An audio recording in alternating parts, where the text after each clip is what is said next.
नमस्कार दोस्तों, ऋषि पंचमी के पावन पर्व की आप सबको मंगलमय शुभकामनाएं। ऋषि पंचमी का यह पावन पर्व भाद्रपद महीने के शुक्ल पक्ष की पंचमी को मनाया जाता है। यह पर्व गणेश चतुर्थी के अगले दिन ही आता है। इस पर्व के दिन सप्तऋषियों के प्रति श्रद्धा भाव व्यक्त किया जाता है। ऐसी मान्यता है कि यह व्रत जाने अनजाने में हुए पापों से मुक्ति दिलाता है।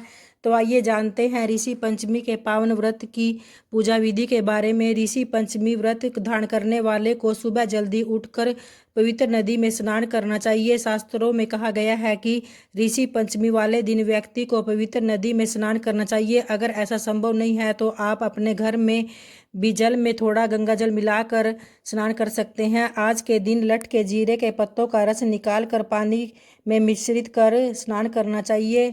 सभी सप्तऋषियों का स्मरण कर आपको स्नान करना चाहिए। उसके बाद भगवान सूर्यदेव को जल देकर अपने घर मंदिर को स्वच्छ करें। चौकी पर गणेश की प्रतिमा रखकर पहले उनकी पूजा करें तथा बाद में सप्तऋषियों को स्मरण मंत्र जाप द्वारा पूरे विधि विधान से पूजा करें।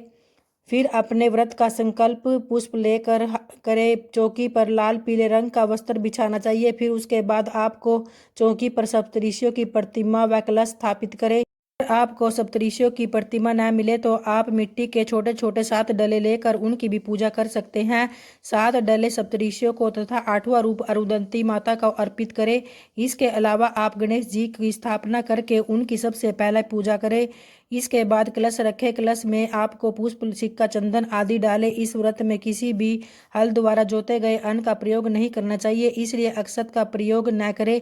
लेकिन अगर आपके पास तीनी का चावल है तो आप उसको लेकर पूजा करें। चौकी पर धूप दीप प्रज्वलित करें।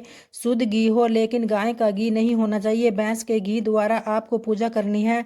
दीपक प्रज्वलित करने के लिए भी आपको भैंस का घी प्रयोग में करना है। दीप प्रज्वलित करने के बाद कोई भी पुष्प लेकर भगवान गणपति का ध्यान करके भगवान गणेश की पंचोपचार से पूजा करें। उसके बाद सप्तऋषियों की पूजा करनी चाहिए। सप्तऋषियों के नाम इस वीडियो में दिए गए हैं। इन सब का ध्यान करके आप पुष्प को इनके चरणों में अर्पित कर दीजिए। इसके बाद वस्त्र के रूप में कलावा अर्पित करें और अरुंधति माता को एक चुन्नी चढ़ा सकते हैं। उसके बाद सप्तऋषियों को चंदन का तिलक लगाए।